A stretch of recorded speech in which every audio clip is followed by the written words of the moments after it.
Next. Izin coach, izin Ya. coach. Ya, monggo. Selamat malam coach. Malam. Dari Coach, dari yang mana kamu? pertama, Kamu dari mana? Jawab dulu. oh, saya dari mana ya? Saya dari NTT coach. Dari Ojil NTT. Songge. Namanya? Kebetulan, Ojil Songge. Kebetulan lagi dia Gambarmu kok nggak di kelihatan? mengarungi lautan nih coach. Pagi coach, mau konfirmasi dulu coach. Coach pernah jadi direktur timnas ya coach. Ya.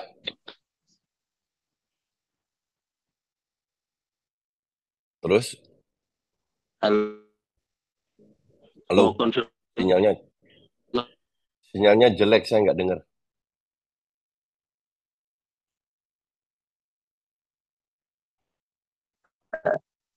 Coach Jasin pernah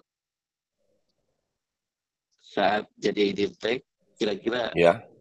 kendala apa yang coach rasakan waktu di posisi itu? Kemudian mau tahu aja coach, kira-kira pemain mana yang paling bandel pada saat itu?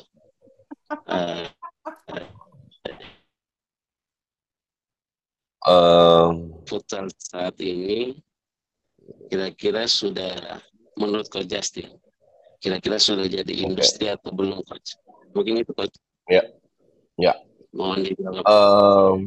Waktu jadi dirtek itu banyak kerjaan. Jadi tugas gue waktu itu sebenarnya waktu gue digeser sama timnya Nurdin Halid, terus gue diminta lagi sama Johar Arifin 2011, itu gue diminta jadi pelatih lagi. Tapi gue nggak mau. Karena gue bilang gue mau jadi dirtek karena gue pengen rekrut pelatih-pelatih baru. Disitulah mulai rekrutmen berjalan sampai akhirnya gue tunjuk Andri Irawan jadi pelatih pengganti gue. Bukan Hendra Nasir, padahal Hendra Nasir itu asisten gue 5 tahun. Terus Hendra sempat pegang yang cewek, Isa juga sempat pegang. Itu kan masih di awal-awal banget ya, jadi belum banyak stok pelatih lah. Tapi ya kita harus memulai sesuatu dulu, baru pelan-pelan kita tingkatkan. Eh, jadi semua itu gue atur. Gue pengen pelatih gue dan pemain gue itu tenang. Karena kita punya manajer itu cuma keluar duit, nggak keluar apa-apa. Jadi praktis gue yang kerja. Fasilitas harus bagus, latihannya di mana, makanan gue atur, semua itu juga tergantung budget yang ada ya. Jadi kita nggak bisa makan sehat semua, latihan di gym semua, nggak ada duit untuk itu. Jadi ya dengan dana yang ada, gue coba ngatur semaksimal mungkin agar pemain-pemain gue bermain apa namanya merasa nyaman. Terus gue bikin program dengan pelatih peningkatan sparringnya lawan tim lemah, tim kuat, di luar, di dalam, bla bla bla. Itu kita lakukan semua. Jadi kalau ditanya sekarang, ya lebih banyak dukanya daripada sukanya. But that's okay. Gue sih happy-happy aja dan gue gak pernah ngeliat duit di... Gue sering kali dapet duit dari futsal, gue bagi-bagi ke pemain sebagai bonus. Sering gue lakukan itu. Terus kalau ditanya pemain yang bandel siapa, ya bandel itu parameternya apa? Kalau kepala batu sih sebenarnya nggak banyak. Karena gue orangnya juga keras kan. Jadi gue cari pemain yang lu mau bandel mau apa sih, eh, oke-oke aja nggak masalah buat gue. Yang penting pada saat latihan, pada saat tanding, lu perform. Karena gini, kalau kita melarang mereka makan Indomie contoh, ya gue harus kasih alternatif kan. Jadi nggak bisa melarang terus gue nggak kasih mereka makanan apa-apa. Kalau kayak terutama malam, jadi malam itu gue selalu ada buah-buahan roti di kamar, biar kalau lapar mereka bisa makan. Karena kalau nggak mereka emang ada yang bandel bawa bawa Indomie akhirnya ke gap juga. Tapi ya itu yang biasa lah. Terus yang terakhir apa pertanyaannya? Izin coach. Salam dari Jogja, Coach. Enggak, bentar-bentar. Ada satu pertanyaan lagi, apa lupa gue. Siap, Coach. Yang dari NTT itu mana, siapa tadi? Industri. Futsal sekarang sudah jadi industri atau belum? Oh ya, futsal sekarang belum jadi industri. Tahu. Futsal itu jadi industri kalau semua pemain, contoh kecil aja, dapat kontrak dalam setahun full. Sekarang kan nggak semua. Mungkin klub kayak BTS yang duitnya banyak itu bisa merekrut pemainnya, bisa memberi kontrak setahun 2 tahun. Sekarang kan nggak. Sekarang asumsi kompetisi 5 bulan, ya lu dikontrak cuma 5 bulan. 6 bulannya, 7 bulannya ngapain ya? Terserah lu ngapain.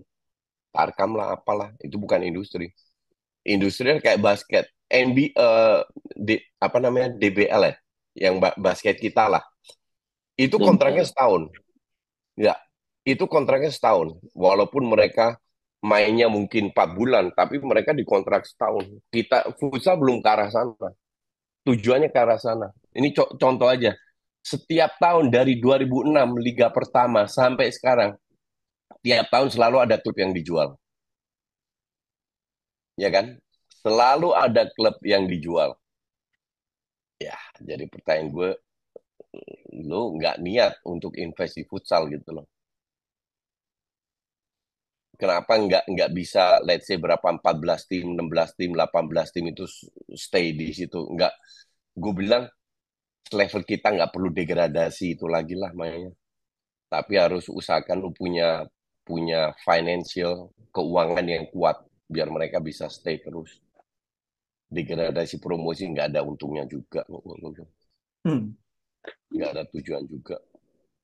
Tapi ini menurut pendapat pribadi gue ya. Oke, jelas ya?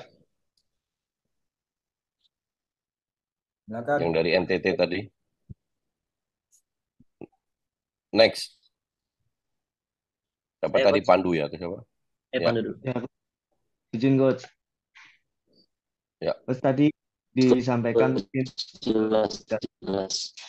Terakhir Coach, soal ada tuh Coach. Suaranya nggak jelas. izin, Coach, mau bertanya. Ya. Ya. Makasih, Coach. Tadi kan dijelaskan Coach Justin mungkin selama ini sudah di futsal, terus akhirnya ke bola. Nah, saya mau tanya Coach, setelah lama vakum di futsal itu, niat apa yang membuat tadi sempat Coach Justin sampaikan mau kembali terlibat di futsal, itu ada niat apa, Coach? Karena mungkin dari kami yang masih di bawah seperti pelatih-pelatih seperti ini kan butuh juga sosok apa ya, orang yang eksis gitu, Coach, yang berpengaruh gitu. Artinya sebuah angin segar ketika Coach Justin menyampaikan ingin kembali ke futsal gitu, Coach. Mungkin ada niat apa, mungkin bisa disampaikan, Coach. Terima kasih, Coach. Ya, gue ngelihat futsal itu lagi menurun. Bukan hanya timnas, semuanya menurun. Dan gue passion gue itu kan tetap ada di futsal. Tapi nggak sebagai pengurus atau apa, itu gue nggak mau lagi. Tapi membantulah, membantu, memberi masukan. Karena gue pengen futsal naik lagi, kayak dulu zaman gue. Cuman sekarang duitnya lebih banyak, jadi lebih berkualitas. Itu aja sih sebenarnya. Tapi orang-orang lain yang tiap ngatur itu gue nggak lagi. Mungkin sekali-sekali kalau ada liga turnamen itu gue datang lihat, itu aja. Tapi di belakang layar gue berperan gitu.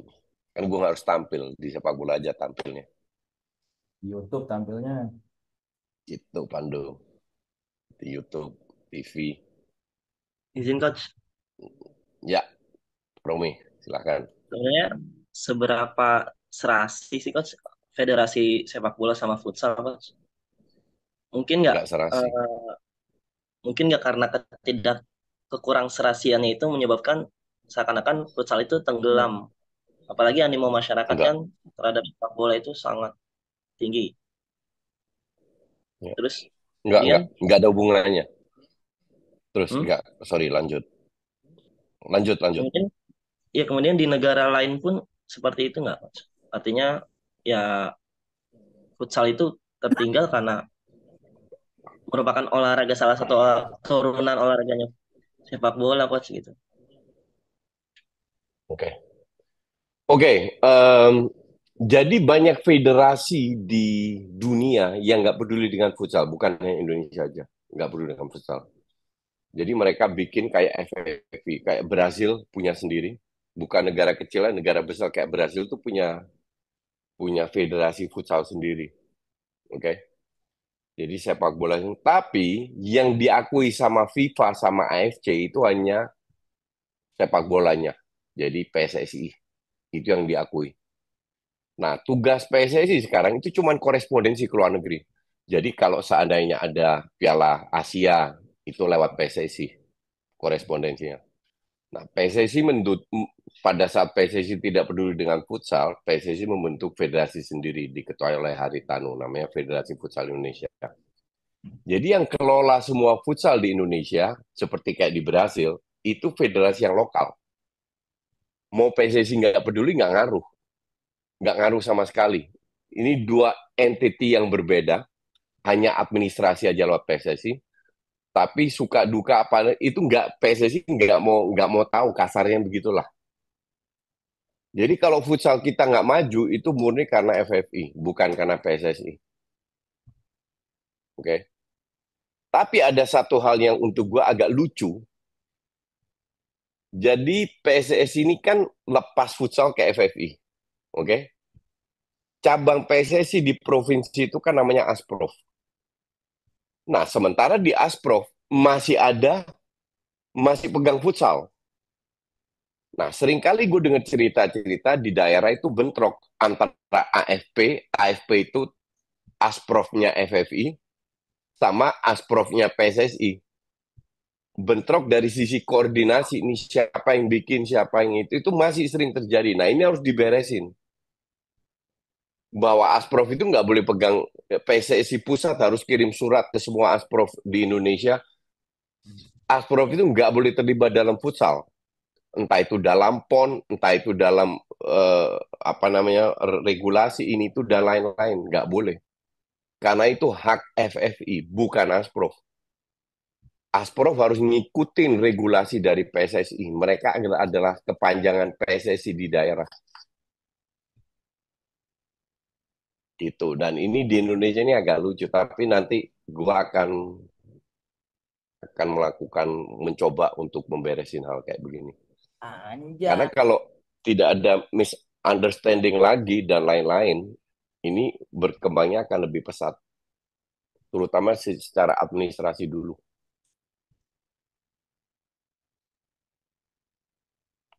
Gitu. Tapi sekali lagi peran gue kan cuma memberi masukan ya, mengarahkan, kasarnya begitulah.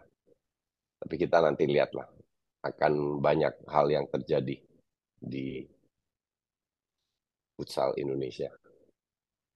Lagi sekarang lebih punya kekuatan ya coach. Sekarang nggak berapa? Pasti lebih didengar. Ya pasti lebih didengar kalau Ya, sekarang coach.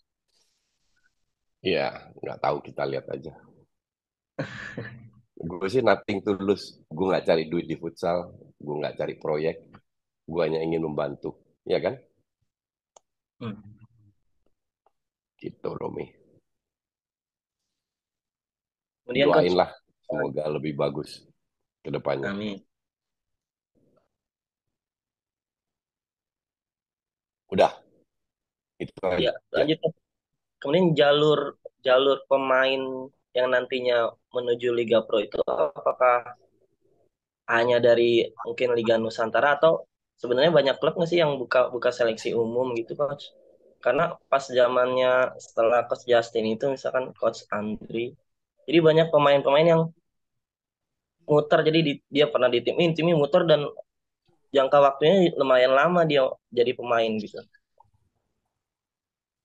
Ya, ini akan menurut gue ini kan terjadi seleksi yang alami ya. Jadi pemain yang bagus itu akan secara alami meningkat, entah itu dari Linus atau apa, dan yang jelek akan hilang sendiri. Tapi yang bikin gue lucu juga Linus ini harus U23, bahkan gue dengar tahun ini harus pakai yang di Jakarta pakai KTP Jakarta, ya kan lucu. Ini tim harus promosi gitu loh. Kalau mereka promosi, mereka harus cari pemain baru-baru semua. Sementara mereka nggak bisa bersaing dengan klub yang sudah ada di Liga Pro karena mereka sudah punya dapat pemain bagus-bagus di atas 23 sudah mereka kunci semua. Jadi aturan ini pun harus berubah gitu biar klub yang promosi itu lebih bisa bersaing gitu kira-kira. Tapi ya banyak hal yang gue nggak setuju itu nanti pelan-pelan akan gue coba untuk gue rubah Ya, Coach. Terima kasih. gitu. Oke, next.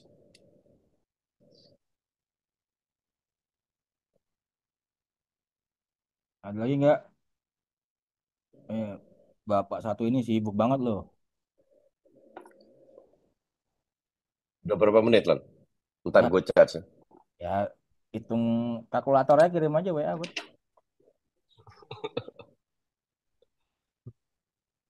Ya, silakan.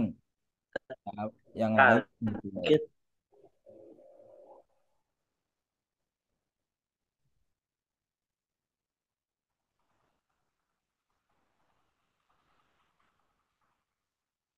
Silakan Nelson atau yang tidur-tidurnya ada nggak? Padahal nggak tidur ini.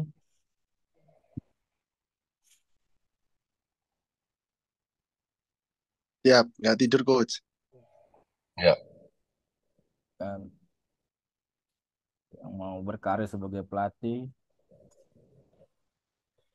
oke, next.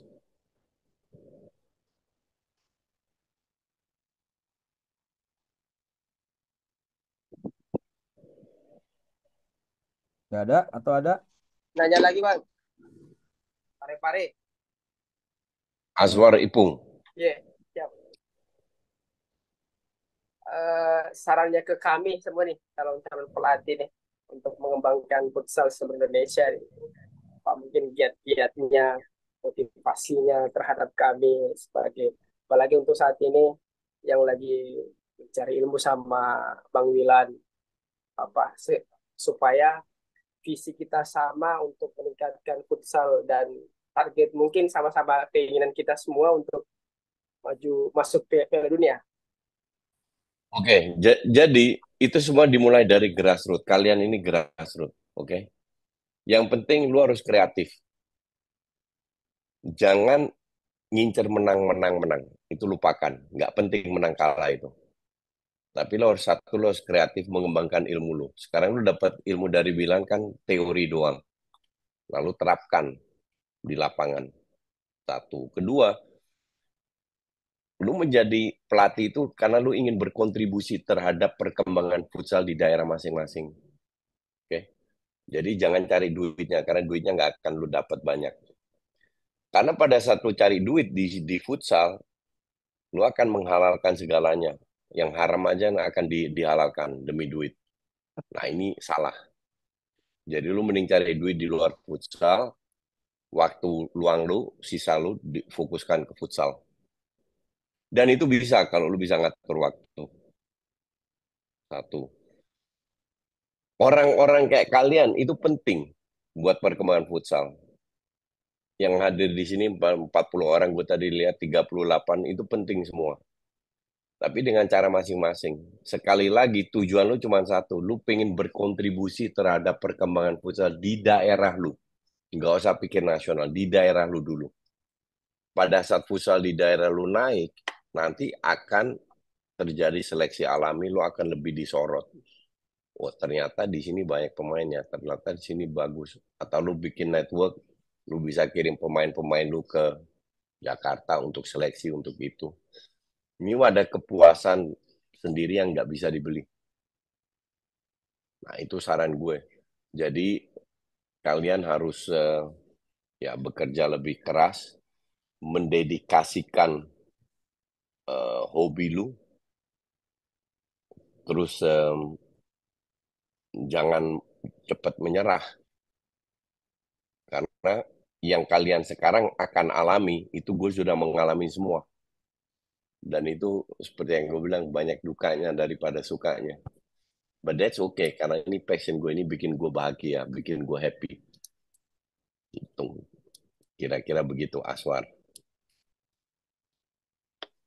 Next.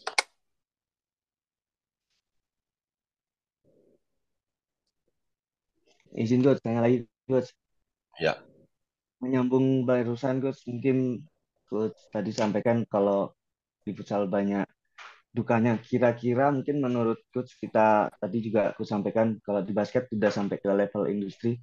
Apakah karena umur olahraga futsal sendiri mempengaruhi nggak ya coach ya? Gitu coach. Ya. Belum ada, ya umur itu mempengaruhi, karena ini semua proses kan. Dan untungnya di basket banyak orang kaya kan. Pemainnya maupun pelatihnya maupun pemiliknya itu kaya-kaya semua kan. Karena nggak serusuh kayak di futsal atau sepak bola. Makanya mereka terjun ke basket dan banyak lulusan Amerika lebih fokus ke basket. But that's okay. Ini kekurangan yang kita miliki tapi tidak bisa menjadi alasan untuk membuat futsal berkembang. Karena gue sudah buktikan dengan duit pas-pasan, tapi dengan passion, dengan waktu, gue bisa memberi kontribusi terhadap perkembangan futsal di Indonesia. Jadi yang gue bisa lakukan, kalian juga bisa lakukan. Mungkin levelnya nggak nasional, tapi regional, lokal. Mulai dari situ dulu. Jadi jangan, tidak ada alasan untuk membuat diri lu ingin memberi kontribusi terhadap futsal. Kalau lu benar-benar futsal itu ada di hati lu, kayak gue. Gitu. Siap, terima kasih coach. Oke, Pandu.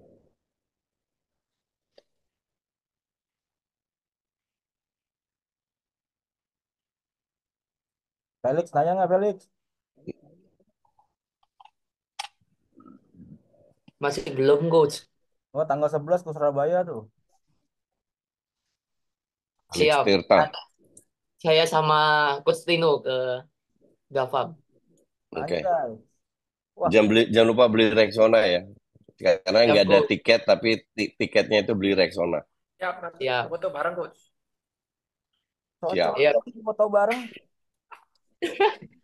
Kalian domba ya? Apa Bang Wilan juga nyusul? Coba sini saya aja. coba. Screenshot Main-main lah. lah Bang Wilan ke Surabaya, Bang. Dah, Makan soto. Bilan nyasar di Surabaya, Bilan. Surabaya panas. Bilan datang kalau ada nasi Padang, karena makan dia tiap hari nasi Padang doang. Coach Justin. Kalau dikasih, ya. Nah, dulu kan waktu buka sekolah futsal itu sama siapa?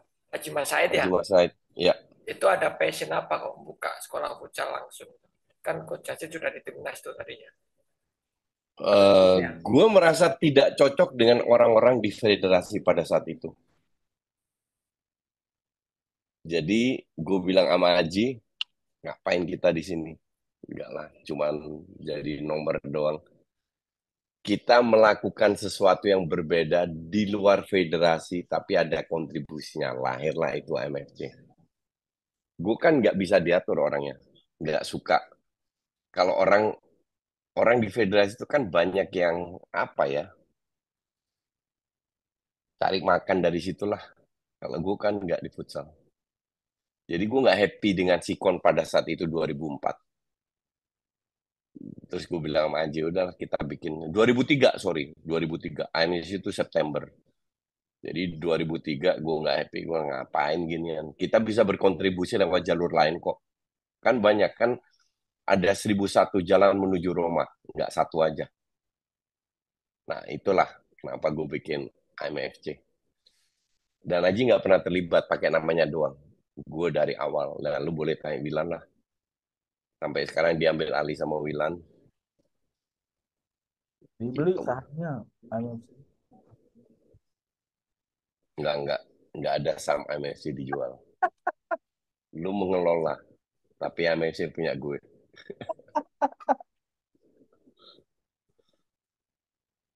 Gitu, Tino.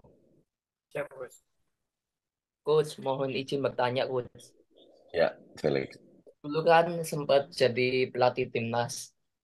gimana cara menaikkan mental anak-anak ketika menghadapi lawan yang udah di atasnya mereka gitu. Negara yang di Jadi atasnya mereka. ini pertanyaan yang sering kali gue denger dan jawabannya itu susah. Karena mental itu nggak bisa kita bentuk dalam 1, 2, 3 hari, 1, 2, 3 bulan, 1, 2, 3 tahun. Mental itu dibentuk dari kecil. Nah, gue tahu mental pemain gue itu yang mana yang bagus yang enggak. Oke. Cara gue untuk meningkatkan itu gampang.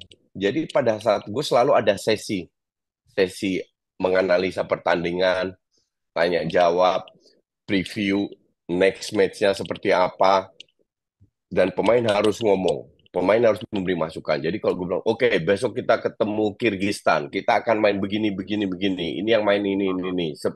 Set piece-nya kita sudah latih. Apa namanya, corner kita sudah latih. Terus defense-nya seperti apa, caranya bagaimana. Pemain harus kasih masukan. Oke. Nah, pada saat pemain kasih masukan kayak begini kan nggak ada yang tanya. Sama di futsal nggak ada yang tanya. Kita tunjuk siapa. Nah, pemain yang gue tahu mentalnya cupu, yang cemen, yang manja, yang baperan, itu gue tanya. Ada 2, 3, 4, 5 pemain lah, nggak banyak. Rata-rata gue udah hafal mereka kan. Nah, pemain-pemain gue tanya, lu kalau diskusi sama gue, 99,99% lu kalah. Oke? Apalagi pemain. Gue selalu nemu celah untuk ngehajar mereka. Jadi secara tidak langsung gue permalukan mereka di grup. Kenapa? Biar mereka lebih biasa. Jadi banyak cara untuk mengangkat mental pemain, tapi nggak bisa semua. Ada juga kayak Jelani itu nggak perlu lo angkat mentalnya. Karena dia hidupnya susah, dia pengen keluar dari kehidupan susah, dia pengen membantu keluarga, dia lakukan segalanya. Pemain kayak Denny Andoyo nggak perlu lu angkat mentalnya.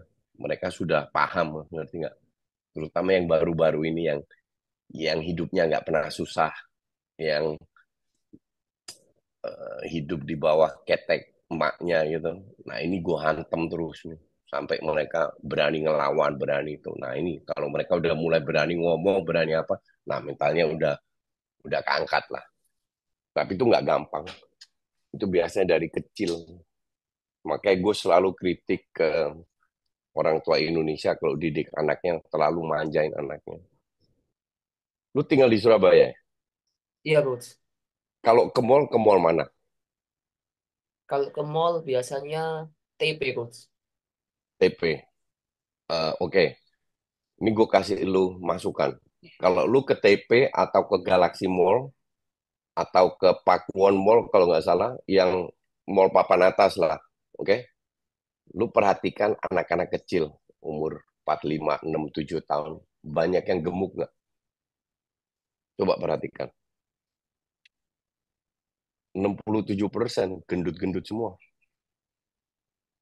Karena menurut orang Indonesia, gendut itu sehat. Makan semuanya boleh. Yang penting makan banyak itu sehat. Padahal itu salah besar. Lu perhatikan. Kecuali makanya gue selalu cari pemain, bilang tahu itu. Kalau bisa dari luar Jakarta, kalau bisa dari keluarga yang miskin. Ya. Karena orang-orang nggak selalu, tapi banyak pemain-pemain yang dari keluarga miskin, mereka strugglingnya, daya juangnya itu tinggi. Karena mereka bekerja untuk cari duit untuk bisa menghidupin keluarganya. Tapi bukan berarti yang kaya itu nggak punya daya juang. Nggak juga, tergantung juga didikannya seperti apa kan. Tapi rata-rata. Ada juga yang kere, yang miskin dikasih kesempatan tetap aja malas gitu, ngerti nggak lo? Tahu, Tapi gue Coach. cari pemain yang punya daya juang tinggi dan itu rata-rata di luar Jakarta dari keluarga yang miskin. Itu kita kelola lagi. Ya pemain kayak bisa gue sebut kayak Jelani, dulu Topas, Afif, apalagi itu yang fighting spirit, Amril, yang fighting spiritnya luar biasa, yang bukan dari orang kaya. Oke, gitu. Coach. Terima kasih, Ya, Coach. ya. Yang Izin lain Coach. next. Ya, Ya, jadi kebetulan saya mempunyai salah satu dua orang Coach, anak didik saya perempuan nih Coach.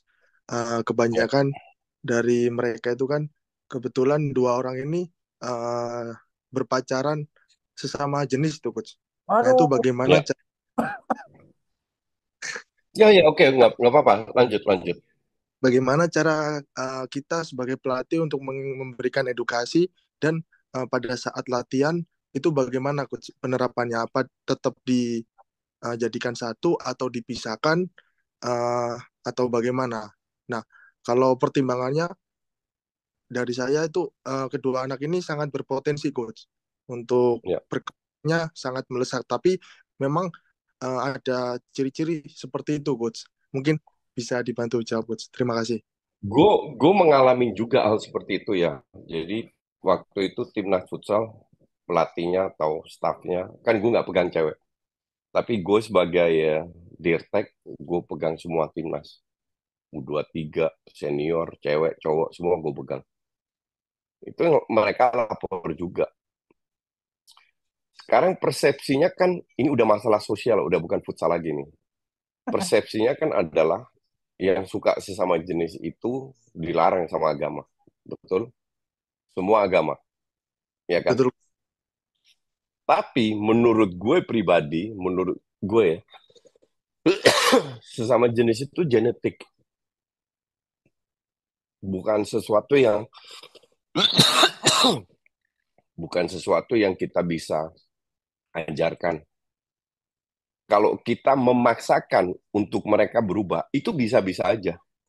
Tapi tidak membuat mereka bahagia. Dan di timnas futsal pun zaman gue itu banyak. Mayoritas. Apa yang gue lakukan, gue biarkan. Itu kehidupan pribadi mereka. Nggak ada urusan. Untuk gue, lu masuk ke tim gue, tujuan lu perform buat Garuda di dadamu. Pada saat mereka melakukan itu, kehidupan pribadi mereka bukan urusan gue. Jadi kalau menurut gue sekali lagi ini sangat subjektif ya. Menurut gue, lu Nelson fokus aja kepada potensi mereka sebagai pemain futsal. Mereka datang ke lu bukan untuk hal kecuali mereka curhat, mereka minta tolong baru lu bisa bantu. Tapi sekarang lu fokus aja potensi mereka sebagai pemain futsal. Titik. Karena tugas lu adalah mengembangkan mereka sebagai pemain futsal, bukan ideologi dan lain-lain. Gitu. Itu pun udah cukup susah. Ya, Coach. Apalagi mau masuk ke ranah pribadi mereka, udah jadi ribet semua. Karena gue merasa kita ini jangan merasa memonopoli kebenaran seolah-olah yang kita lakukan itu semua benar. Yang gue lakukan, yang menurut gue benar. Orang lain gak setuju, haters gue gak setuju, ya bebas, itu hak lu. Orang mau menyerang gue pribadi, itu hak lu kok. Cuman gue jaga jarak, gue gak mau satu panggung sama mereka. Ya kan? Orang mengkritik gue kan banyak juga. Ya itu hak mereka.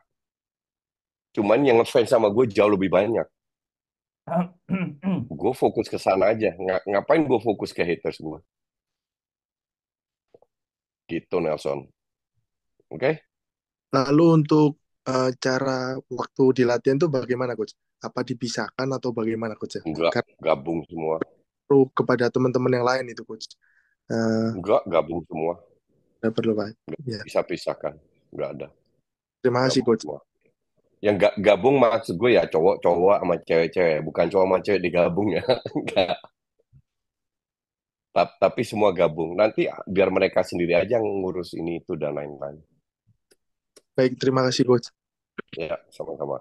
Next. Izin coach. Ya. Yang saya tahu AMFC itu adanya di lapangan Tifosi. Mungkin ada di lapangan, ada di tempat lain kah? Nggak mau. Atau mungkin Enggak. Surabaya. Itu yang bisa jawab cuman Wilan, bukan gue. Tadi kan Wilan Coach kalau Justin bilang. ya. Tadi kan Coach Justin bilang di Sinau ini kita dapat teorinya. Siapa Ya. tahu dengan adanya IMFC di daerah-daerah dapat praktiknya juga, Coach. Enggak, ini Satu benar, pantauan ini Milan. pertanyaan bagus. Ini pertanyaan bagus, tapi sekali lagi gue udah serahkan IMFC 100% ke Wilan. Jadi kalau kalau minta MSC di daerah ya terserah Wilan. Coach Gue tolonglah, hanya sekali-sekali bantu. Kalau kalau tolonglah. Wilan coach butuh ini gue beliin. Coach butuh ini gue kasih. Udah itu aja. Tapi mengelola itu Wilan semua. Bahkan gue nggak tahu terakhir gue ke Tifosi tahun berapa Lan? Wah, lama banget, Coach. 5 tahun yang lalu, 6 tahun yang lalu, udah lama banget. Banget.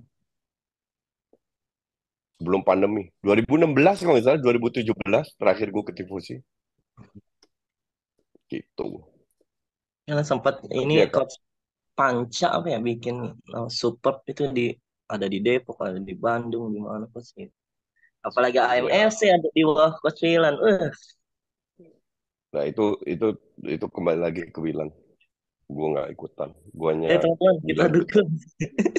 Wilan butuh apa gue support. Udah itu aja. Bukan apalagi tuh. Apalagi tuh. Ya kita Pare-pare ale bang. nggak bisa, maksudnya buka cabang kayak sekolah futsal lain. Pertama kan juga SDM pelatihnya juga terbatas, Romi. SDM terutama, ya. Kita samperin ya Coach Milan ya. Nggak bisa serta merta mentang-mentang sekolah pusat pertama kita membuka cabang sini nggak bisa gitu juga kan, tanggung jawab juga berat ya, orientasi kita kan juga beda di sini. Kita di sini kan nggak cari duit, kita ingin membagi ilmu aja. Jadi ya Justru itu bahkan saya pun sempat kepikiran gimana kalau anak saya dibawa ke sana, maksudnya anak murid saya nih misalkan ikut di AMFC tapi jauh banget lapangannya gitu. ya Pindah Lo aja, tinggal di Bang. mana? Saya di Tangsel Coach. Gunung Ya kan Cabe. sekali-sekali bisa, kan nggak usah tiap minggu, kan bisa sebulan sekali kan masih oke gitu loh. Masih Anak-anak Jakarta ini, anak-anak bawa ke sana gitu ya Coach ya. iya sebulan sekali aja ikut latihan atau khusus latihan sama Wilan atau ikut IMFC atau apa kan bisa. Kan nggak harus tiap minggu datang. Sebulan sekali masih Gimana? oke lah, 2 bulan sekali. Siap-siap Coach. memang AMFC Gitu. bisa yang cabangnya Oke.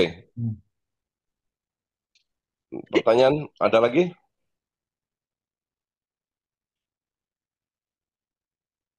ayo yang mau tanya, waktunya terbatas nih.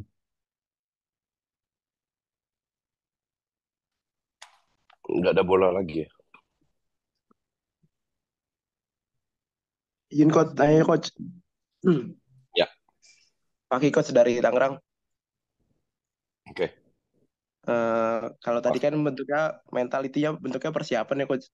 Kalau in game-nya gimana coach? Tadi kalau misalkan Kak Jackson dilihat dalam sisi video dan segala macam, kalau in game-nya bentuk naikin mentality ketika timnya lawan lagi lebih bagus. Contohnya aja ketika Coach Justin lagi megang timnas Indonesia dan melawan Inggris kemarin coach yang booming. Ya, nggak gini. Memang tiap level kita beda ya. Kalau level timnas dengan level lokal lah. Level lokal itu agak berat. Karena kalau lu udah masuk timnas, mental lu tempe, mungkin lu nggak akan masuk. Ngerti nggak? Jadi nggak bisa lu bandingin. Jadi gue harus make sure pemain yang gue seleksi itu mentalnya udah oke lah. Seperti yang gue bilang, selalu ada 2, 3, 4, 5 pemain yang kurang oke. Tapi itu kan gue udah punya cara sendiri. Nah, kalau lu di level lokal, level kabupaten lah, level desa lah, level apa, kan pemain lu terbatas. Jadi lu nggak bisa pilih berdasarkan mental. Nah, lu harus bisa banyak bicara, banyak memotivasi pemain agar mereka tidak. Gue selalu bilang, gue pernah ketemu Argentina ya di KL World 5 2007. Argentina waktu itu rank 2 dunia. Gue bilang, kalau kita kalah, kemungkinan besar kita kalah. Sesimpel itu. Oke. Tapi kita masuk ke lapangan untuk menang. Hasilnya gimana, gue nggak peduli. Tapi kita masuk ke lapangan untuk menang. Ini mindset yang harus dibangun. Dan kita main-main babak pertama 7-0. Oke. Babak kedua 0-0. Karena pemain tambah lama awal-awal tegang kan ketemu Argentina gitu loh. Jebol, jebol, jebol. Babak kedua mereka lebih baik. Kita bisa ngelawan loh. Ngerti nggak? Jadi babak mereka ngelawan walaupun telat, mereka memberi perlawanan gitu loh. Karena memang jaraknya udah kualitasnya udah jauh banget lah sama Indonesia sama Argentina, ya kan? Jadi sebenarnya banyak cara untuk level lu untuk memotivasi. Apa yang mereka banggakan, let's say main untuk orang tua lu, main untuk sekolah lu, kebanggaan kita harus buktikan. Apapun hasilnya, yang penting lu fight dulu di lapangan, gitu. Jangan lu harus menang, harus menang, harus menang, ya ujungnya kalah. Enggak, itu bukan motivasi untuk harus menang. Gue nggak setuju itu.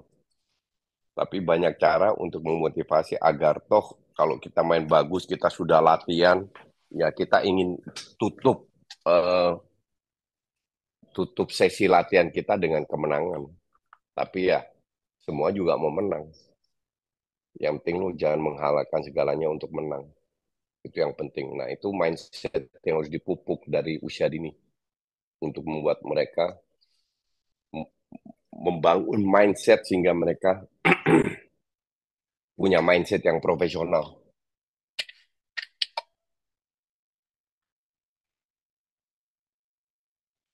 Gitu, Fakih.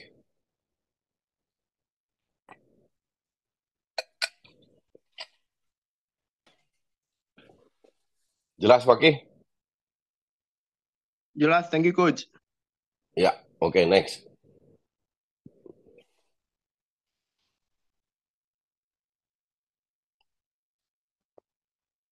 Nggak ada lagi? Kan coach. Aneh-aneh Romi. Apa? Nanya mulu, aneh-aneh nanyanya. Kenapa, Romi?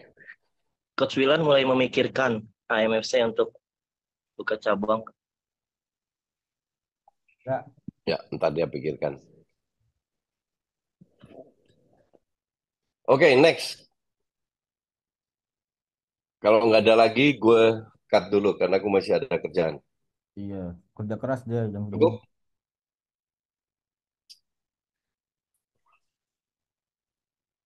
Cukup ya?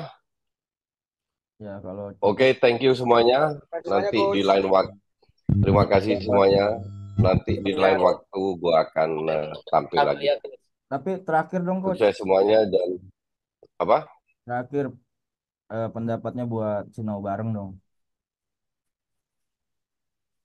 Ya, gue rasa ini sih yang bagus ya. Dalam arti ya harus ada seseorang yang memulai dari sudut pandang yang berbeda. Jadi kalau kalian ingin belajar sesuatu, apapun produknya, sekarang produknya kan futsal. Lu harus lihat dari segi pandang yang berbeda. Jangan ngikutin apa adanya sehingga terjadi textbook. Tapi gue minta kalian juga kritis. Nggak hanya menelan semua apa yang bilang-bilang. Tujuan Sinau bareng ini adalah brainstorming. Dilontarkan ilmu, kalian harus kritis. Setuju nggak? Kalau nggak setuju, kenapa ini? Nah, terjadilah sebuah diskusi di mana peserta lain juga akan melihat, oh ya ternyata bisa juga dari sisi sudut pandang yang berbeda.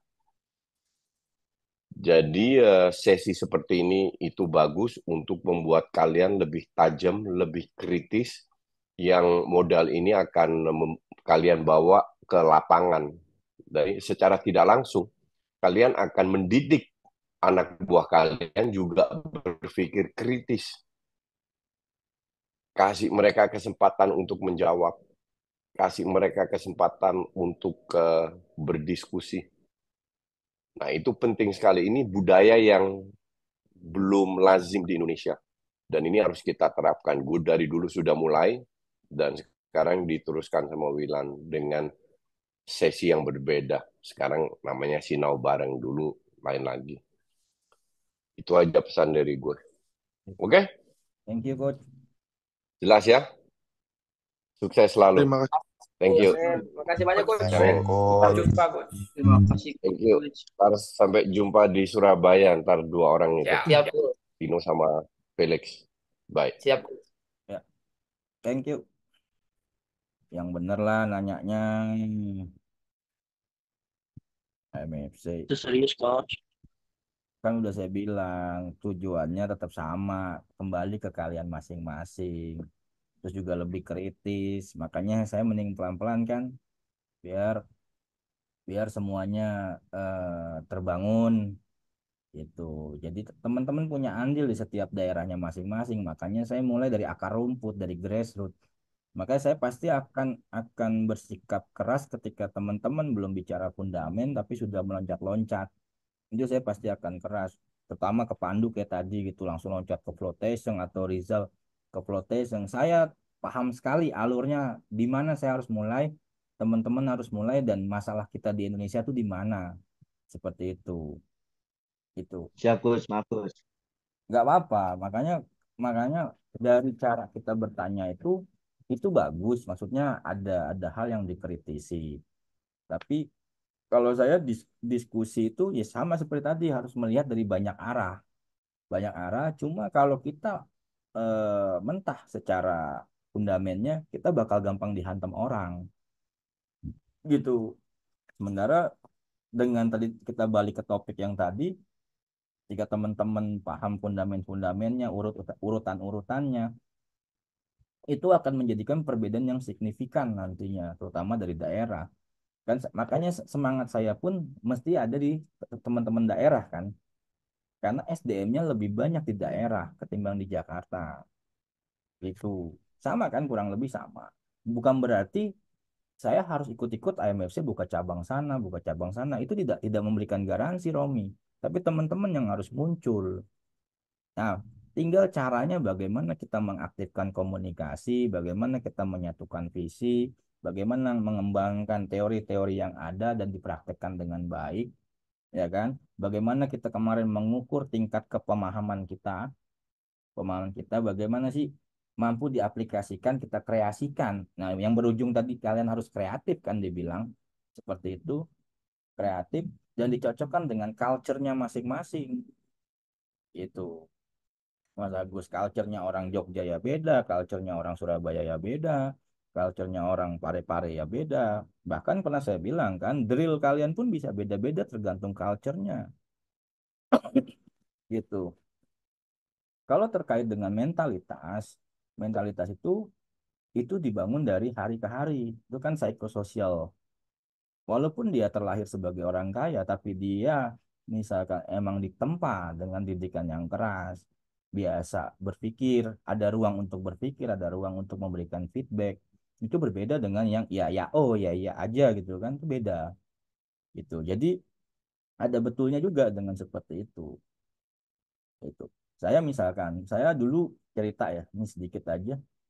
Mau beli sepatu bola itu nggak bisa langsung beli, nggak bisa langsung beli Mas Agus. Saya ditanya dulu, ngapain kamu sepatu bagus-bagus, ya kan? Kaki kamu kan tambah besar. Jadi dibenturkan logikanya dulu. Saya berpikir, iya juga ya, saya nggak bisa ngelawan juga dengan jawaban itu, gitu. Jadi karena udah terbiasa dengan benturan-benturan seperti itu, makanya saya nggak berani melangkah lebih jauh. Dan itu terjadi pada diri saya ketika saya belum line up, belum bisa masuk line up, saya nggak akan beli sepatu. Itu jadi ngebantu. Pengalaman masa kecil saya itu memukul diri saya sendiri. Nah, itu mentalitasnya di situ. Gitu. Jadi faktor pengaruh. Jadi ada benernya juga dari apa namanya keluarga susah, tapi parameternya nggak di situ sebenarnya. Tapi kesehariannya. Saya punya pemain, saya ceritain 2012. Ya, sampai detik ini. Jadi saya ini salah se mungkin ada yang tahu, kalau Pandu mungkin tahu anak ini. Ya, saya ceritain beberapa sampel. Ini soal mentalitas ya. Yang pertama, saya ini selalu mencari tahu latar belakang pemain. Nelson. Termasuk saya datengin keluarganya seperti apa. Oke. Contoh, Jiwo. Mungkin Pandu tahu Jiwo. Jiwo itu, nih saya sebut nama ya. Jiwo itu tidak terlalu dekat dengan bapaknya. Ya. Kalau mau main futsal tuh dia berusaha beli sendiri apapun. Selalu beli sendiri untuk apapun. Bahkan kalau ditonton bapaknya malah jelek mainnya. Oke? Nah, kesimpulan yang saya dapat adalah anak ini nggak mau nyusahin orang tuanya, tapi dia mau main.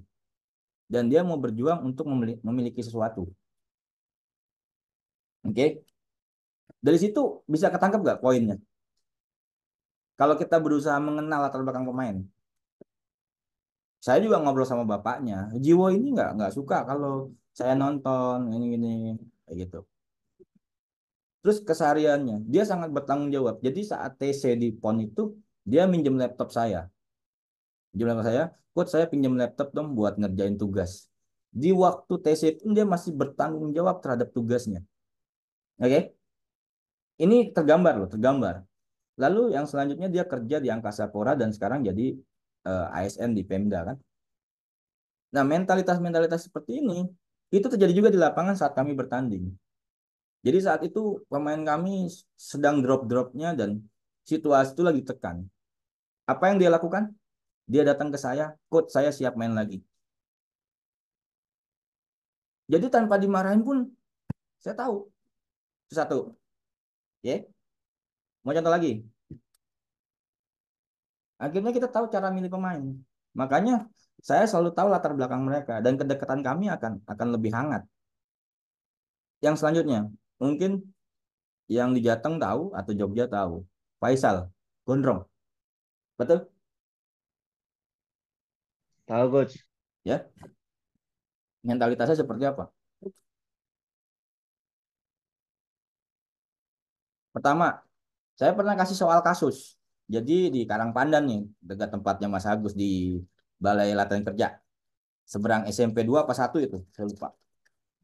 Dua coach, dua Karang Banten. Tahu saya kan. Itu BLK-nya tahun 84. Menghadap sana udah gunung, sananya ada apa namanya sumur tua. Siang-siang pokoknya yang nongol aja. Begitu. Oke. Saya kasih kasus. Kalau kalian dapat uang 100 juta, oke, apa yang akan kalian lakukan? Mereka presentasi semuanya. Puas. Itu. Nggak perlu ngetes marah-marah, nggak perlu. Saya dari jawaban dia udah bisa lihat. Kita akan bisa lihat. Coba buktiin sendiri deh. Mana Fakih ada nggak nih? Yang namanya mentality tadi. Ada coach. Ah, nanti bisa lihat sendiri. Oke? Jawaban Faisal. Nih, jawaban Faisal ya. Kalau saya nanti akan beli ini. Dia jadi terstruktur. Yang penting dulu mana? Dia jelasin semuanya. Dan alasan prioritasnya ini adalah bentuk tanggung jawabnya dia. Dia punya alasan yang kuat. Terakhir, sisanya diapain? Sisanya saya kasih ibu saya. Loh, kenapa nggak ke bapak kamu? Bapak saya nggak bisa pegang uang. Oke, masuk. Nomor 1 itu yang masuk di saya, Denis Gunabawana. Itu akhirnya saya tunjuk jadi kapten. Karena sangat terstruktur. Gitu. Dari situ, dari jawaban dia pun bisa kelihatan sebenarnya. Itu cerminnya. Dari cara dia menjawab. Akhirnya segala tindak tanduknya, setiap langkah dia di lapangan dia pikirin. Nah, Faisal dalam pertandingan, Faisal dan Guntur nih, dan Denis, waktu itu piala piala emas, saya lawan White Steel kalau nggak salah, Papua. Oke, ini Denis dulu ya, main 1 menit, oh jelek Denis main. Tahu yang saya lakuin kira-kira apa? Apa kira-kira? Anda bisa tebak nggak? Oh, Mas Agus, marah-marah kah atau apa kah? Nggak marah coach. Kenapa? Kok tahu? Karena bukan tipikal saya. Nggak nebak. Jadi mungkin karena coach sudah tahu karakternya Denis dari jawabannya tadi, akhirnya menyikapinya seperti apa Jadi tahu gitu coach. Ya, kita masuk dari sisinya dia. Gitu caranya pakai. Kita masuk dari sisinya dia. Saya keluarin dia. Dennis keluar 1 menit baru. Dennis, dengerin saya. Dalam satu gor ini, pemain yang megang bolanya paling bagus cuma kamu. Masuk lagi. Gila abis itu main. Bukan hebat di situnya, tapi kita masuk dari sisi dia. Gitu Fakih. Dalam in-game itu ya. In-game itu. Karena kita tahu dia seperti apa. Aslinya dia seperti apa. Masuk lagi. Gila abis itu main. Dilewatin semua itu. Teman-teman Papua. Masuk. Yang selanjutnya, Faisal. Ya kan? Dalam presentasinya dia kan pernah tuh. Dia jelasin. Ya saya nanti kalau dapat duit segini buat adik saya sekolah. Dia sebutkan itu kata-kata itu. Karena motivasi dia nyari duit di futsal untuk nyekolahin adiknya itu tinggi dong.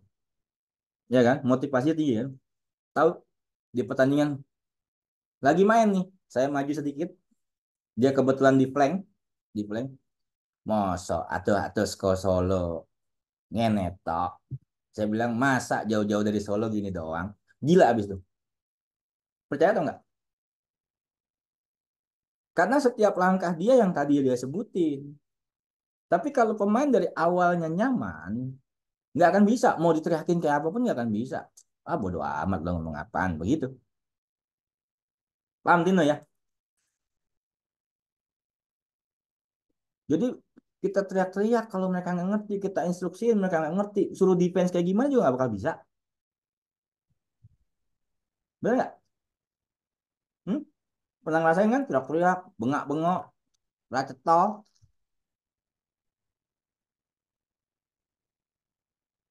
Tapi teman-teman pernah lihat tim saya berantem? Nggak ada. Karena urusannya sama saya. Tapi saya berbagi tugas. Kalian nggak usah protes ke wasit. Wasit urusan saya. Kalian fokus pada pertandingan. Kalau dia sampai nggak fokus sama pertandingan, wasit itu yang megang peluit. Gitu. Jadi saya cuma maju, saya bilang, masa jauh-jauh dari Solo cuma gini doang, Sal? Gila abis itu main. Fariza Yodanata. Sama. Nyo, Leneo, sini gitu kan. Kamu ke sini, sini, sini, masuk lagi. Abis ini gol. Percaya. Dia masuk, cetak gol. Harus berani begitu. Tapi dasarnya harus jelas. Ya, dasarnya jelas. Dari sisi mana dia akan kuat pada dirinya. Karena motivasi paling kuat itu adanya dari dalam. Ya atau enggak? Intrinsik, internal, bukan bukan eksternal. Betul? Betul coach. Jadi berupaya mengenal pemain dulu. Jangan pengen kita yang diaku gitu. Akhirnya dari anak-anak yang presentasi itu saya ketemu line up 1 2 3 4 6 sampai 6. 6 orang ini yang bisa main di PON Jateng untuk ngalahin Jatim saat itu.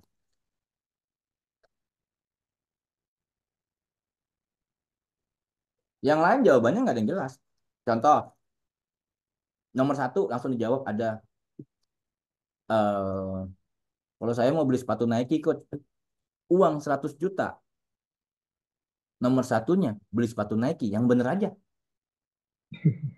Nanti ya. Serius. Iya. Iya. Gitu. Dari jawaban itu kelihatan anak itu memikirkan dirinya atau enggak. Memikirkan sekitar atau enggak. Ketika tanggung jawabnya lebih besar, oh itu gila. Kayak tadi, saya nyimpen duit buat sekolahin adik saya. Dennis, saya nyimpen duit buat ini kok usaha tambang, usaha pasir di Banjarnegara. Segala macam nanti harus bayar retribusi, disebutin secara rinci sama dia. Berarti dia paham. Bisa memahami medan. Jadi cukup dengan instruksi sederhana dia sudah bisa membaca sekitar. Kan gitu. Karena udah kebuka semuanya. Dia jadi kapten di situ. Kapten keduanya Faisal. Gitu. Ada ini ada orang nggak sih? Nggak ada orang yang nggak hafal Pancasila ada. Gitu. Ada lagi yang Semarang, di Semarang. Oh gini Kut, saya nanti siang buka warung kopi, malam pecel ayam. Ini gimana mikirnya? Ada yang begitu Fakih jawabannya. Ya, ini gimana motivasinya? Cara pikirnya udah salah. Mau motivasi dari mana saya nih? Gitu. Jadi kenali pemain kita. Plus minusnya. Mau itu latar belakangnya orang kaya, mau itu orang miskin, tapi memang dia orang yang bertanggung jawab terhadap setiap jawabannya, setiap aksinya, setiap langkahnya, setiap keputusannya, itu mentalnya bagus. Dia akan tahu cara menjawabnya, akan selalu mencari tanpa harus dimarah-marahin. Gitu. Tanpa harus dimarah-marahin.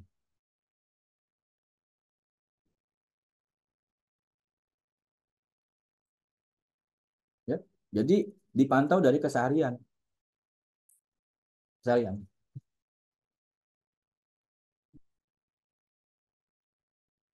Itu saya kalau melihat pemain dalam hal mentalitas. Apalagi yang mau dibahas kalau soal mentalitas. Gitu. Kalau yang sering kita lihat mungkin di video manajer atau apa marah-marah tapi tujuannya untuk memotivasi itu gimana kan?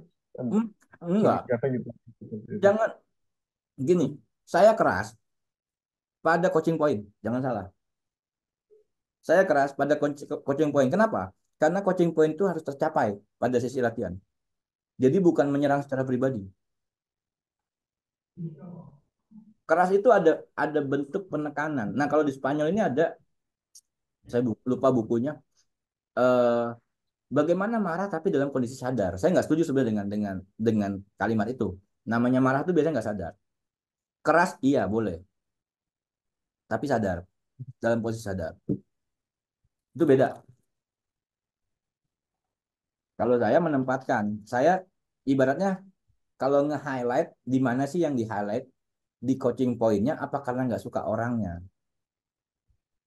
Mau nekennya, neken di psikologisnya untuk memompa mereka atau emang menunjukkan rasa tidak suka kita ke mereka. Itu kan bisa beda. Gitu. Ada pemain dengan nada tinggi mereka nggak siap. Ada yang dipermalukan depan umum atau diomongin depan umum mereka nggak siap. Kan ada yang seperti itu. Ya kalau Coach Justin kan Belanda, straight to the point. Tanpa tedeng aling-aling. Sama saya bodo amat kalau saya balikin. Gitu. Yang penting argumennya masuk. Gitu. Itu kalau soal soal mentalitas. Jadi mentalitas itu bukan cuma soal berani. Mentalitas itu kan perlu kerja kerja cerdas juga.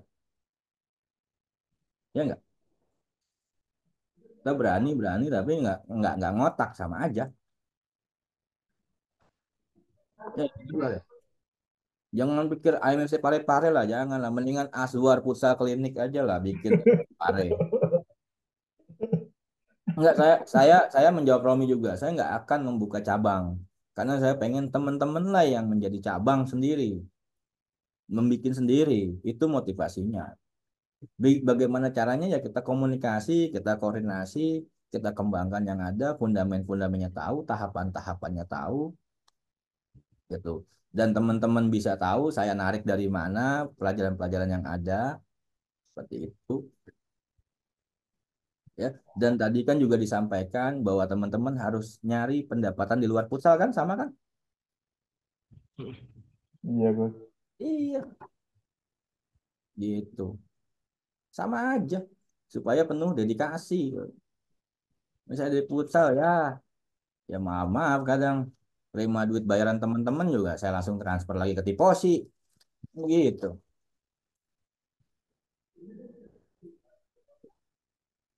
Jadi balik ke topik tadi, apa yang kira-kira mau ditanyakan soal sebelum kita sudahi? Kalau mau extra time nantilah Bang Azwar. Tadi coach mengenai mental coach. Masalah mengenai apa? Yang mental tadi coach lanjutkan. Kan saya bilang balik ke topik malah ke mental lagi. Kenapa lagi mental?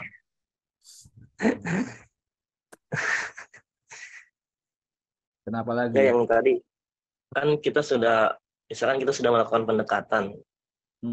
Nah, ada yang unsur intrinsiknya dia memang dari orang sulit, kemudian jadi motivasinya dia tinggi buat keluarganya. Tapi tadi ada yang unsurnya dia mau punya sepatu Nike misalkan.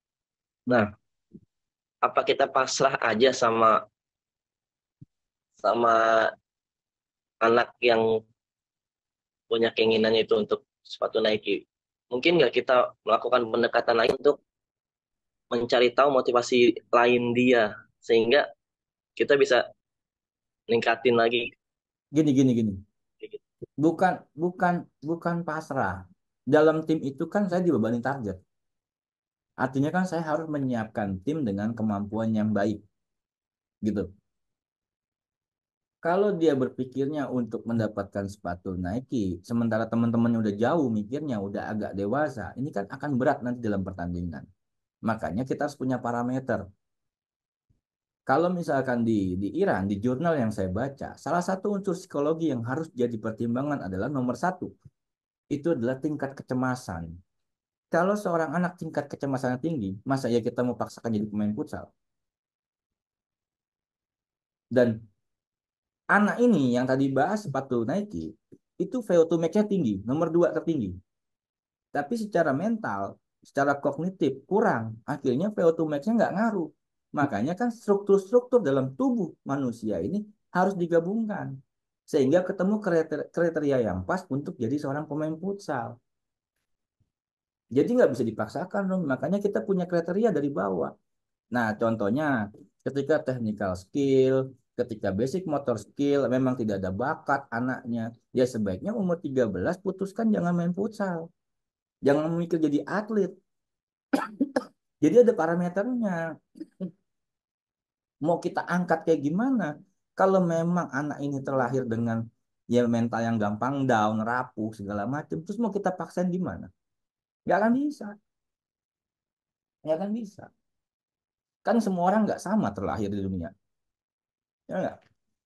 Kayak misalkan nih orang Jawa misalnya, ketemu orang Sumatera juga kaget kalau dengar ngomongnya. Kan keras-keras ngomongnya doang. Ya cemana kau? Kan gitu. Misalkan. Ya, orang Jawa kan cenderung kalem. Lo, tahu-tahu aja gitu kan. Di belakang. Kayak gitu. Itu kan filosofi Kris Jawa. Atau enggak di apa namanya? Di belangkonnya itu kan ada gumpalan di belakang kan. Nah, makanya di belakang bos. Nang ae. Ini yo abdi dalam dah. Iya. Gitu. Betul muncul kata-katanya. Jadi nggak bisa. Kita punya ukuran melihat pemain. Makanya kan ada kemampuan mengukur pemain kan? Gitu. Itu yang paling penting. Oh, anak ini mentalnya jelek. Anak ini kalau latihan bagus, kalau tanding jelek. Ada dong gitu, ya kan? Terus anak ini kayak kalau yang sering saya highlight kan yang super bintang tuh. Anak ini secara motor jelek, tapi kognitifnya bagus. Cuma motor jelek. Lihat aja passingnya kan ke atas, ya kan? Terus kiper udah turun ditabrak kipernya. Nggak ada niat jahat. Emang dia nggak bisa ngontrol tubuhnya. Tahu kan yang sering saya highlight super bintang kan Mas Agus? Iya, yang kemarin, yang Iya. baru saja kemarin. Ya. Terus apa ekspektasi saya harus menjadikan dia pemain futsal profesional? Itu gila kalau jadiin. Enggak lah, nggak berani.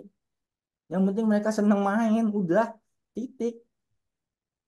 Kecuali saya ditugaskan untuk membentuk pemain ke liga atau pemain pro. Baru kriteria dari awalnya, prasyaratnya harus dipenuhi. Bahwa pemain untuk pemain futsal nih secara psikologis begini, secara tinggi tubuh badannya begini, prosentasi lemaknya harus begini, terus secara kemampuan apa ya, technical skillnya harus begini. Nomor satunya itu adalah dribbling, nomor satu. Nomor tujuh itu passing baru dari kemampuan technical skill. Jadi ada kriterianya. Kalau kita mau masukin dia ke level tinggi, ya berarti standarnya tinggi. Kan gitu. Kalau anak ini emang nggak ada di level itu, masa iya kita loncatin? Kan nggak mungkin. Makanya pelatih harus paham ilmu psikologi. Betul nggak Mas Agus? Ya, Coach, salah satu ilmu penting yang harus Iya, abstrak itu. dipelajari. Ilmu psikologi. Lalu belajar ilmu biomekanik pastinya. Jadi mental itu butuh waktu panjang, panjang keseharian. Contoh lagi misalkan anak nggak punya duit, itu gimana rasanya? Cara dia nyari solusinya gimana? Tuh. Itu mental loh. Mental untuk memecahkan masalah itu mental, bicara mental. Tapi kalau yang pasrah-pasrah aja ya susah dong. Kalau udah pasrah aja ya gimana mentalnya?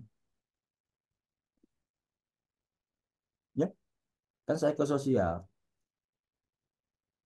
itu.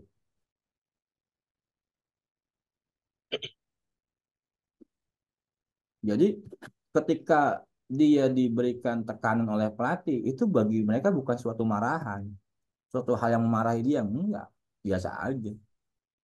Karena untuk berpikir aja. Itu kalau mental, nggak bisa di setiap orang punya mental yang berbeda, setiap orang punya keseharian yang berbeda, punya latar belakang yang berbeda, baik itu yang kaya, yang miskin, yang susah segala macam, beda. Tapi kita harus tahu standar-standarnya. Pelatih harus mampu mengukur. Saya pernah lagi nih melatih, ini anak SD kelas 1 lah, ya. Oke, ada anak ditendang, bos, nangis anak ini. Oke, yang nendang saya suruh minta maaf. Tahu yang nendang siapa? Cucunya Surya Paloh. Oke, cucu Surya Paloh. Bapaknya yang marah sama saya. Ya udah kalau bapak begitu saya yang keluar, kan gampang. Bapaknya sendiri nggak ngajarin. Bagaimana mau terbentuk mentalitasnya? Minimal, oke, jiwa sportman-nya dong. Saya minta maaf tadi saya salah. Itu kan mental loh. Ya nggak? Mental mengakui saya salah tuh mental, butuh mental loh. Nggak gampang. Dari situ dulu. Mau dia Surya Paloh kayak Surya Kencana kayak bodoh amat, saya yang keluar. Begitu. Nah aja. Itu contoh. Nah, faktor tadi bisa terjadi berubahnya, Romi. Kalau bapaknya nggak ikut-ikutan. Ya dong. Ya nggak? Karena bapaknya yang ikut-ikutan, akhirnya ya seperti itu. Sulit. Makanya saat latihan, orang tua tidak boleh ikut-ikutan, nggak boleh intervensi. Gitu. Gitu, Tino. Karena cucu Surya Paloh bodo amat. Dulu saya pernah ngelatih juga tim pengacara. Pengacara kawakan lah, yang naik mobilnya tuh Mercy, BMW. Boy, kan main. Sekali datang juga lumayan, Mas Agus. Ya kan? Datang latihan, bercanda-canda. Sat, sat, sat, sat, sat. Tahu nggak yang saya lakukan apa? Bayaran gede dong nih, bodo amat. Gede Mas Agus bayarannya. Jangan anda. Mas, Bapak, Ibu, saya di lapangan ini saya bos Anda. Saya bos Anda. Saya nggak peduli Anda bayar berapa. Nggak peduli Anda bayar saya. Saya gitu. Diam langsung. Itu kan mentalitas superior kayak gitu. Menganggap pelatih itu murah. Walaupun dia pengacara. Saya nggak mundur. Gitu. Tapi berani nggak kita ngomong begitu? Baik itu dulu. Jangan bicara mental aja. Nggak boleh tak. Nah, pengacara top top dunia top Indonesia lah tuh. Bodo amat kan. Bayarnya gede Rom. Wah, mau bayar gede juga bodo Endingnya amat. gimana? Dia lanjut. Lanjut, nunduk sama saya di lapangan. Nah, Nunduk, itu. bos. Di lapangan, di luar udah bisa santai lagi. Saya bisa bedakan sikap. Tapi kalau dia nggak bisa bedakan sikap, ngapain? Daripada Anda bayar saya mahal-mahal, Anda cuma buat bercanda, ngapain? Kan gitu. Di luar udah, habis itu nongkrong bareng, makan Indomie bareng. Berarti kan saya nunjukin bisa bedain. Saat di lapangan, saya sebagai pelatih. Udah, sebatas itu. Anda sebagai pemain. Di luar sudah selesai urusan. Itu. Termasuk mentalitas. Ya. Jadi belum ada jaminannya kita latihan dimarah-marahin terus. Nggak juga balik ke anaknya. Contoh lagi, saya jarang marah-marah. Oke. Jarang marah-marah. Ada aja pemain yang keluar kok. Kan gitu. Betul nggak? Apakah tuh berbanding lurus? Kan tidak.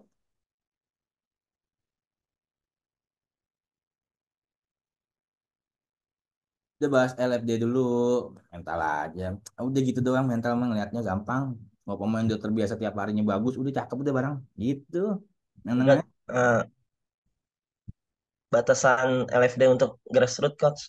Artinya instruksi-instruksi sederhana kita buat mereka. Gini. Caranya. Kalian paham dulu teori dasarnya. Satu. Yang kedua nanti baru masuk tahapan-tahapannya. Karena dalam tahapannya itu ada teori-teori di dalamnya. Kalau belum paham teorinya, gimana kita mau ngasih instruksinya, Romi? Jangan dibolak-balik. Misalkan di usia grassroots nomor satu di Benjamin, misalnya kita belajar individual. Individual itu ada apa aja? Gak usah bicara instruksi dulu deh. Lalu di fase ketiga kita bicara nanti covertura.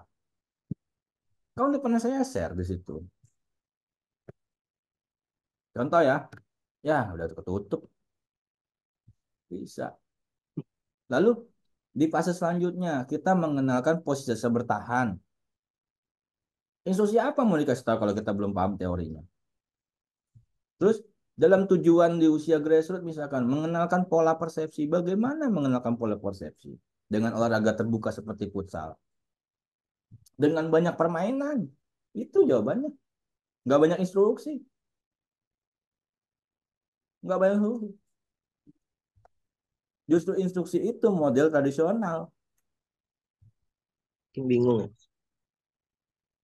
Permainan dibagi 4 kan, yang dimodifikasi, yang disederhanakan, kan ada tuh di YouTube pedagogi kan. Nah, itu dikombinasiin, bagaimana kemampuan fisik juga ada, kemampuan kognitif juga ada, sosiomotrisnya juga ada. Berarti perlu permainan kan di situ dikemasnya.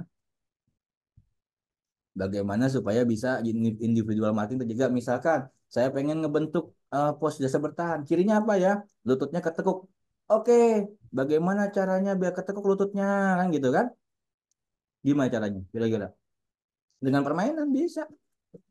Masa saya praktek, Felix yang seneng. Felix yang seneng nanti. Ya kan? Memaksa tubuh anak setengah tertekuk dengan apa biasanya ngerangsangnya? Apa dengan apa? Ayo. Yang pada akhirnya dia melakukan itu. Yang pada akhirnya dia nengkok kaki. Itu gimana? Dengan apa biasanya? Gerakan binatang coach. Dengan apa? Gerakan binatang. Dengan binatang. Apalagi? Ayo dengan apa? Sehingga lagi badan diri, tiba-tiba suruh tekuk kakinya. Itu dengan apa? Dengan apa, Tino? Ayo anak-anak. Belik. Bang Azwar, dengan apa kira-kira? Tapi bisa dikerjain bersama teman, sosiometris. Lalu ada sinyalnya untuk kognitifnya. 3. Fisiknya udah. 4. Teknik dasar bertahannya udah. Jadi satu tuh latihan. Ngapain instruksi? Instruksinya hanya bagaimana sebatas meramaikan game itu, permainan itu. 4-4 ya dapat langsung. Tanpa dia sadari, rupanya badan dia turun tuh untuk defense. Ya kan?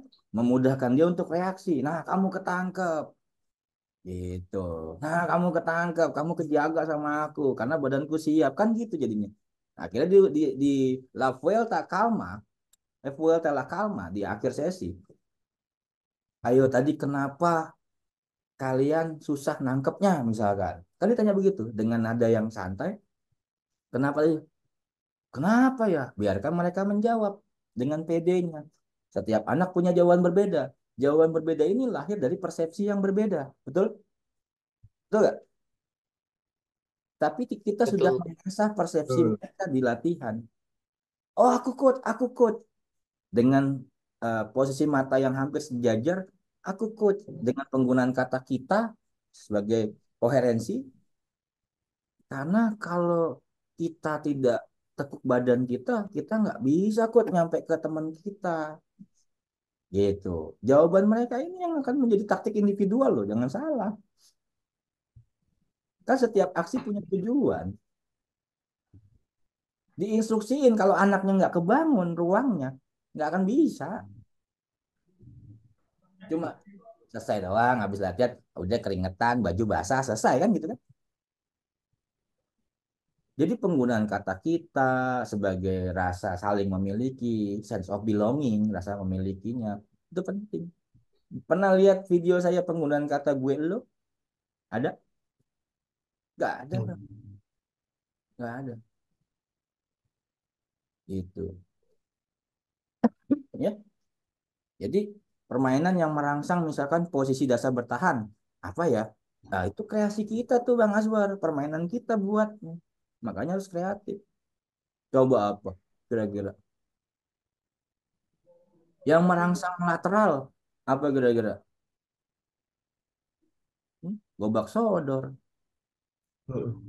Eh, yang merangsang Desmarke, pinta, gobak sodor.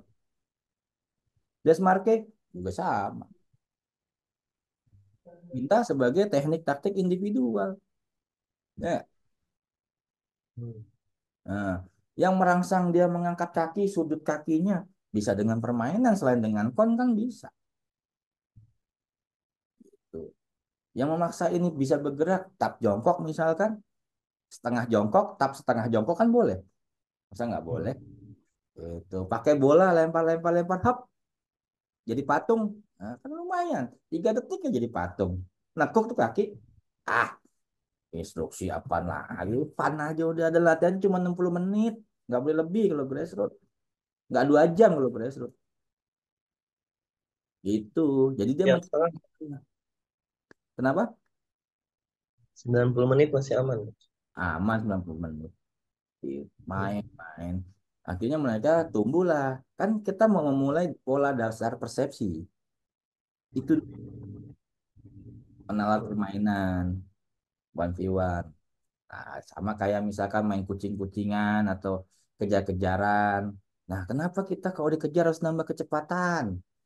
Nah, kan sama, kalau kamu ngelewatin lawan, kamu harus nambah kecepatan nggak? Kalau nggak kan kamu ketangkep. Sama nggak orang habis dribbling nambah kecepatan? Nah, itu sering dibiar. Sama seperti pertanyaan saya tadi dari bapak saya. Ngapain kamu beli sepatu mahal-mahal? Mikir dong anak kecil. Nanti kan kaki kamu tambah gede. Iya juga sih. Gitu. Tapi ditanya, bukan diinstruksiin. Udah, kamu beli sepatu yang harga murah. Nggak begitu. Ditanya, kenapa? Beda loh. Dengan pertanyaan beda. Feedback kan, munculin feedback. Nah, di sisi lain, ketika kita dengan nada yang seperti itu, kalimat kata-kata dengan kata-kata kita, anak-anak kecil ini nggak ngerasa takut untuk bertanya. Dengan dia menjawab, dengan dia bertanya, kita jadi tahu persepsi mereka. Iya, coach. Kalau anak disuruh mulu, takut. Itu kan udah psikologi superior inferior jatuhnya. Nggak dirangkul. Bener nggak Mas Agus kalau disuruh doang? Kamu kena tadi gini, diem anak pasti, nggak berani. Itu kan kelemahan sistem budaya feodal di sini kan. J, no, ngapunten Pak, kulo namung tiang gawang. Tuh. Jadi banyak cara. Nah, itulah yang nanti akan membedakan kualitas setiap pelatih. Maupun walaupun dari teori yang sama, belum tentu sama cara melatihnya. 1000% itu belum tentu sama. Mau itu Pep bareng sama Arteta kek, sama Sapi kek, bodo amat, nggak ngaruh. Balik ke caranya masing-masing nanti. Kreatif. Makanya kalau ada caranya nggak? Caranya pikir sendiri. Pelatih yang cari cara. Tak aja. Itu. Kalaupun saya kasih cara, belum tentu penyampainya sama dengan saya kan? Nggak bisa beda-beda. Gitu. Jadi teman-teman harus jadi diri teman-teman sendiri. Walaupun kita berdasarkan teori yang sama. Teman yang tahu. Saya belum tentu bisa megang anak Jogja. Orang saya seharian dari Jogja kok. Saya belum tentu bisa megang anak Karangpandan. Tapi saya akan bisa megang anak Karangpandan saya kalau saya beradaptasi dengan Karangpandan. Itu. Mas Agus juga belum tentu bisa megang anak Jakarta. Iya. Jadi lu nyerang ke sana ya, gue di sini.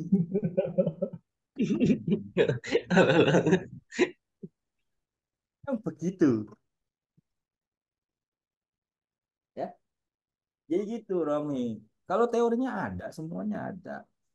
Nanti kalau emang mau bahas masalah pembinaan lebih spesifik nanti, tapi kalian kuasai dulu teori-teori dasarnya dulu. Karena akan berkaitan semua nanti. Akan berkaitan semua. Kayak flotation nanti ada, itu ada, semua ada. Tapi depan dulu nih yang kita bahas, individu dulu yang kita bahas. Jadi flotation itu nggak akan ada kalau nggak ada defense, perubahan defense menjadi 3 lini. Flotation itu tidak akan ada kalau nggak ada man marking di lini pertama. Nggak ada pressure di orang pertama. Itu tidak akan ada flotation. Flotation itu tidak akan ada kalau kita main zona defense. Di 10 meter misalkan. Nggak akan ada. Tapi mulai masuk itu di covering dulu. Nanti itu. Kalau bola bisa putus dengan defense Cambio di lini pertama, maka nggak perlu protection. Gitu tahapannya. Artinya nanti ketika teman-teman menghadapi sebuah tim, rupanya dengan lini pertama aja mereka nggak bisa lewat, ya kita nggak perlu pakai protection. Walaupun itu fundamen juga nantinya ketika butuh level lebih tinggi lagi. Nantinya bisa.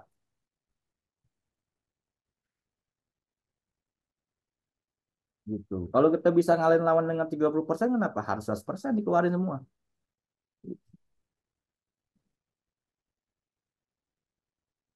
Ya nggak balik. Tenang-tenang aja. Ya, masa gue aja.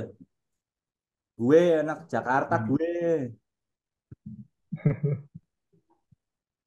Coach Tino, ditunggu quotes-nya. Ya kan? Saya nggak butuh pemain yang bisa menggambar permain, tapi yang bisa menulis permainan.